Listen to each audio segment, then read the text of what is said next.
Honda Civic is a hugely important car for UK buyers. Some 650,000 models have been sold since its introduction back in 1973.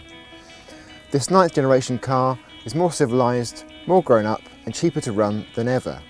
But with competition so fierce from the VW Golf and the Ford Focus, is that going to be enough? Well, there's only one way to find out.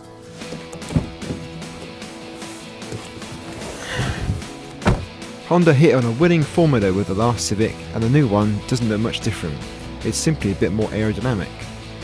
All models get LED running lights and a new rear end with the tail lights incorporated into a bar which splits the rear window. And there's also a rear wiper for the first time too.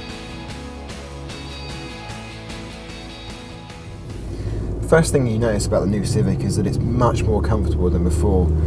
Honda's engineers have put new fluid-filled suspension bushes in the rear and they make a huge difference to the way the Civic takes bumps. It's much less crashy, it's much more refined, and it almost feels as comfortable as a Golf. And that's a huge leap forward.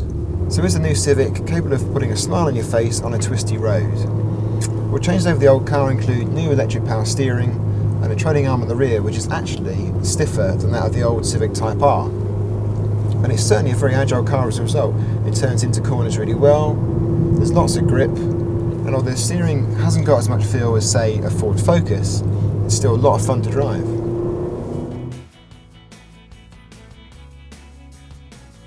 When it comes to engines, the 140 brake horsepower 1.8 litre petrol we tested isn't the best in the range. It doesn't have much torque, so you have to rev it hard to get anywhere, at which point it becomes quite noisy. One of the best things about the Civic is its magic seating rearrangement. Just pull this lever and you can lift the seat up in a sort of cinema style, like that, giving you all this sort of space here. Put it back down again, pull the lever and it will fold flat in that way too. While the rear seats are a great part of the Civic that's been carried over from the last car, unfortunately some problems have been carried over too. The rear screen is still split, and while the split itself is 20mm lower than in the old car, it still hampers your view out. Also the rear pillars are quite thick too, which makes reversing quite tricky. Honda's latest Civic feels like a thorough evolution of an already successful product. It's even more comfortable, still extremely practical, and it's even better to drive.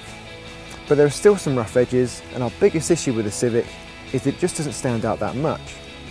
Existing loyal customers will no doubt love this car, but Honda could find problems in attracting new ones.